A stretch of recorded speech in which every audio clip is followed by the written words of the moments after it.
안녕하세요 여러분, 돈 버는 얘기하는 채엠입니다. 우리 지난 영상에서 회사의 가계부인 재무제표 읽는 법에 대해서 얘기를 해봤는데요. 오늘은 우리가 지금까지 열심히 다진 기본기를 기반으로 괜찮은 주식, 우량주는 어떤 특징을 갖고 있는지, 그리고 우량하지 않은데도 투자자들이 너무 좋아하는 러브콜을 받는 신기한 종목들도 있습니다. 그래서 그런 종목들이 가진 특성은 무엇인지 한번 얘기를 해보도록 할게요.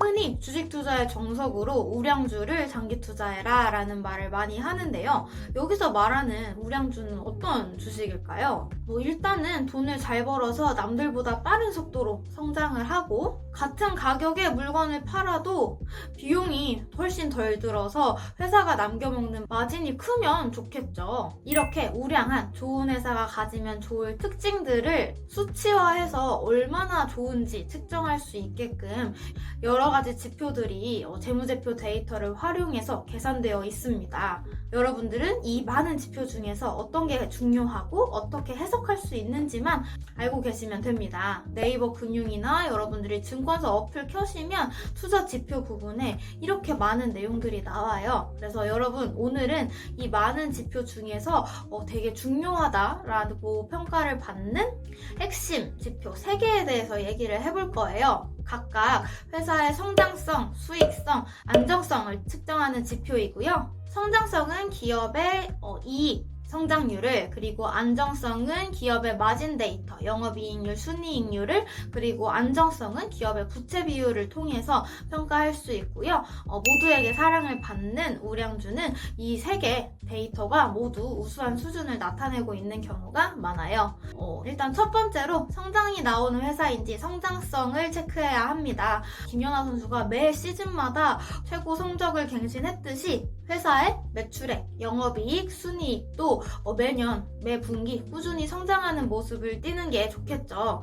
점점 회사의 규모가 커질수록 이렇게 높은 성장률을 꾸준히 유지하는 것도 굉장히 어려운 일인데, 가끔씩 규모가 커져도 전년 대비 2배 성장을 계속해서 하는 회사들도 있어요. 이렇게 엄청난 성장 속도가 바로 체감되는 회사 중에 하나가 얼마 전에 나스닥에 상장한 푸땡인데요. 매출액이 지난 몇 년간 계속해서 2배씩 성장을 해왔어요. 그런데 우리가 일반적으로 이 푸땡을 성장주로 말을 하긴 하지만 우량주라고 표현을 잘 하지는 않는 것 같아요. 왜 우량주라고 하지 않을까요?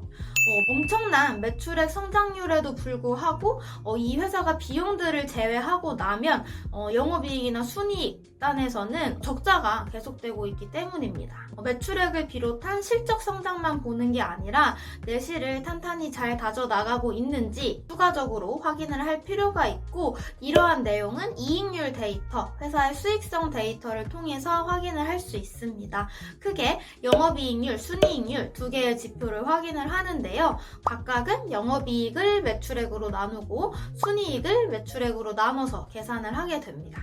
같은 매출을 기록을 해도 비용 통제를 잘하고 아껴 쓰는 회사여서 더 큰 이익을 남기는 회사를 선호하겠죠. 당연히 이 마진 데이터 수익성 지표는 클수록 좋다라고 평가를 하고, 일반적으로 기업이 안정적인 독과점 구조에서 영업을 하면서 본인들이 가격 결정권을 가지고 가격 인상을 해도 저항이 크지 않은 이제 비즈니스 아이템 모델을 갖고 있을수록 마진을 많이 남길 수 있겠죠. 이렇게 실적이 성장하고 수익성이 괜찮은 회사라도 마지막으로 여러분이 하나 더 체크를 하셔야 합니다. 바로 안정성과 관련된 지표, 부채 비율인데요. 이 데이터는 얼마나 회사가 안정적으로 꾸준히 영업을 할 수 있을지를 나타내는 거예요. 아무리 성장이 가팔라도 하루아침에 회사가 망하면 안 되니까 남의 돈을 과도하게 땡겨와서 규모만 키우는 데 치중을 한 회사인지 위태위태하게 운영을 하고 있는 건 아닌지를 여러분이 보셔야 하고 이 내용은 자신의 돈인, 주주의 돈인 자본 대비해서 남한테서 빌려온 돈, 부채가 어느 정도 비율인지를 체크를 하시면 됩니다. 이 부채 비율은 일반적으로 회사가 어떤 일을 하는지 그 비즈니스가 속한 업종마다 평균적인 수치가 다른데요. 그래도 200%가 넘지 않는 회사를 고르시는 게 좋다라고 생각을 하고, 때로는 조금 더 엄밀하게 유동 비율이라는 수치를 보기도 합니다. 유동 비율은 당장 갚아야 하는, 1년 내로 갚아야 하는 부채, 빚 대비해서 회사가 내부에 얼마만큼의 현금류의 돈을 갖고 있는지를 비교한 수치예요. 우리가 재무제표를 볼 때 얘기를 했었던 유동자산과 유동부채의 비율을 나타내는 수치입니다. 유동 비율이 100%가 안 되는 회사는 당장 올해 갚아야 하는 돈이 100억 원인데 회사 내부에 현금류로 혹은 깰 수 있는 예적금류로 갖고 있는 단기 금융 상품들이 100억 원이 채 안 된다는 의미예요. 만기가 될 때까지 그 추가적인 현금을 마련하지 않으면 이 회사는 빚을 갚지 못하는, 만기가 돌아온 채권을 갚지 못하는 디폴트, 채무 불이행 상태에 처할 수도 있습니다. 아무리 돈을 잘 벌고 성장하는 회사라도 당장 다음 달에 망한다면 이건 의미가 없으니까요.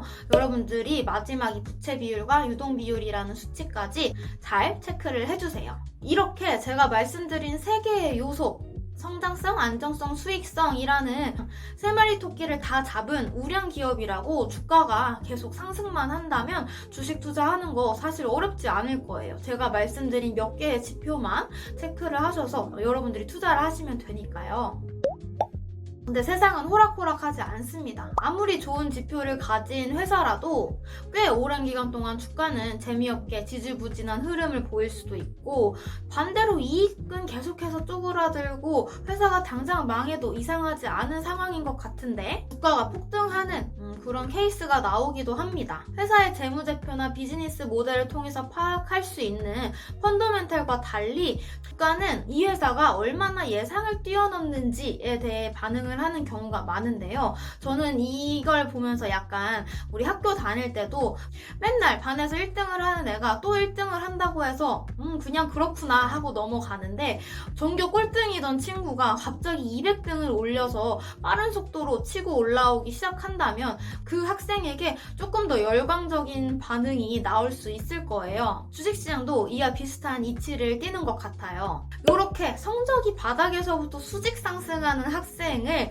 주식시장에서는 턴어라운드 주라고 부르는데요. 실적이 만년 적자를 기록하던 되게 구려 보이는 종목이 기업이 업황 개선이나 새로운 비즈니스 모델 개발, 판매량 증가 등으로 적자에서 흑자로 실적이 돌아설 것으로 예상이 될 때 이런 종목들에 대해서 정말 폭발적인 주가 반응이 나타나곤 합니다.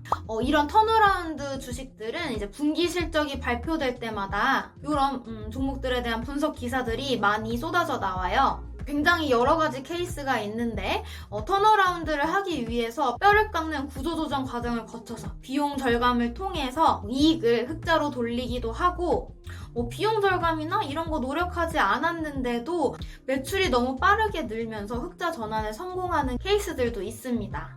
우리가 월급이 300만 원에서 1000만 원으로 는다라고 생각을 했을 때 원래 150만 원을 쓰던 사람이 똑같은 비율로 1000만 원의 50%인 500만 원까지 지출을 갑자기 늘리지는 않을 거예요. 그래서 이런 비용의 레버리지 성격 때문에 매출이 빠르게 늘 때 적자 기업이 흑자로 전환을 하는 경우도 많습니다. 좀 예를 들어서 제가 턴어라운드 관련해서 기사가 나온 것들을 좀 검색을 해보니까 앞서 말씀드린 2개의 케이스, 비용 절감을 통해서 턴어라운드를 했다, 매출이 빠르게 늘어서 턴어라운드를 했다에 해당하는 사례들이 나오더라고요. 첫 번째는 우리 코로나 시국을 전후로 오프라인 유통 매장들, 대형 마트들 굉장히 힘들었어요. 그럼 이 적자를 기록하던 대형 마트들이 구조 조정을 통해서 흑자 전환에 성공했다라는 이런 케이스가 있을 수도 있고, 그리고 두 번째로 매출이 빠르게 늘어서 턴어라운드에 성공한 기업은 보통 스타트업 계열들, 성장성이 돋보이는 회사들이 많이 해당하는 것 같아요. 여기 헤드라인에 피코마로 날아오른 카카오땡땡이 해당하게 되겠죠. 이렇게 같은 턴어라운드라도 어떻게 흑자 전환에 성공했느냐라는 것에 따라서 주가 반응이 나올 테니까 여러분들이 우량주가 아니라 이 턴어라운드주에 관심이 생겨서 내용을 찾아보고 투자를 고려하실 때도 왜 그런지 재무제표나 이런 분석 기사들, 글들을 같이 참고해 주시면 좋을 것 같아요. 그래서 여기까지 우량주와 턴어라운드주에 대해서 오늘 얘기를 해봤고요. 다음에도 좋은 컨텐츠로 찾아오겠습니다.